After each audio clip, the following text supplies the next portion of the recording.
Hello everyone, welcome to Fingertip Facts. Hello everyone, in this video we are going to know about Bodhisattva. Bodhisattva is any person who is on the path towards bodhi or Buddhahood. The idea of Bodhisattva developed with the rise of Mahayana Buddhism during the 1st century BCE. Mahayana means greater vehicle, and the tradition considers itself superior to Theravada Buddhism because of doctrines such as Bodhisattva ideal.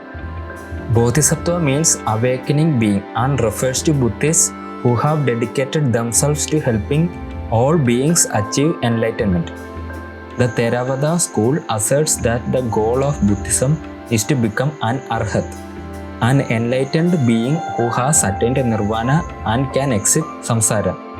The Mahayana concept of Bodhisattva takes the Arhat a step further, asserting that after attaining enlightenment, one can choose to remain in the cycle of rebirth to teach others until all sentient beings have become enlightened.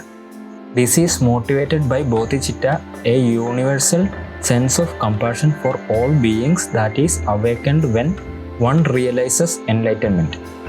Bodhisattva practice an ethic that involves the exchange of self and other, in which they place the welfare of other sentient beings above their own. This is the ultimate expression of anatman or no self or selflessness, since it eradicates the distinction between a person's own good and the good of other beings. This sometimes requires them to make use of upaya, which are actions that might violate conventional moral precepts but nonetheless promote enlightenment.